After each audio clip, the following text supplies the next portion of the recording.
मैले त 7 समुद्र पारी जाने निर्णय पो गरे त काका। एक्कासी पो सोच बनाइछस् त केटा। सोच त धेरै पहिलादेखि थियो काका।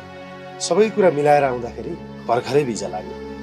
फेरि यस्तो कुरा सबैलाई भनौँ भने देश छोडेर नजा भन्ने सल्लाह दिन्छ, तर देशमै बसेर कमाउने विकल्प के हो कसैलाई थाहा छैन। त्यही भएर मैले त पराई मुलुक छिर्ने आँट पो गरेँ त काका। होइन, तपाईँको व्यापार व्यवसाय त राम्रै थियो भाइ, फेरि के नपुगेर विदेश जान लाग्नुभयो? म त छक्क पर्छु। आखिर तेरो कुरा पनि त्यही आयो होइन त भाइ? यही राम्रो छ भन्न मात्र सजिलो रहेछ। घर परिवार विवादमा परेपछि आर्थिक समस्या आउँदो रहेछ। केही गरी पनि पैसा बचाउन सकियो है। मेहनत पुगेन कि सिप पुगेन कि ज्ञान पुगेन, जेमा पनि असफल मात्र भयो।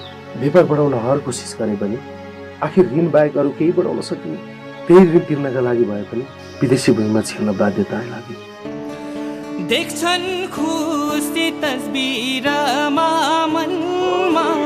ल काका, ल शिशिर भाइ, राम्रोसँग बस्नु।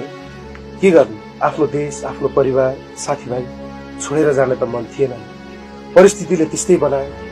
मन मारेर जाँदैछु। ल ल बाबु, राम्रोसँग गएस्।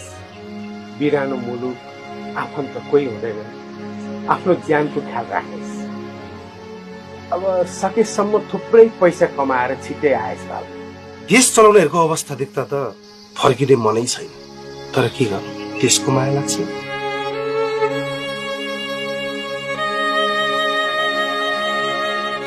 फेरि सधैँभरिको लागि कहाँ जान लागेको हो र? 2-4 वर्ष कमाउने, अलिअलि पैसा कमाएपछि आएर केही यहीँ गर्ने।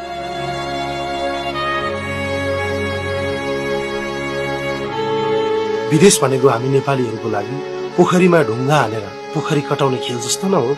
कट्न पनि सक्छ, नकट्न पनि सक्छ।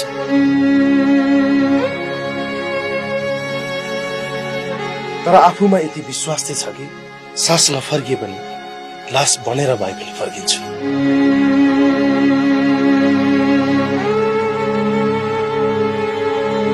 जे जस्तो भए पनि आफ्नै देशको माटोमा हराउँछु।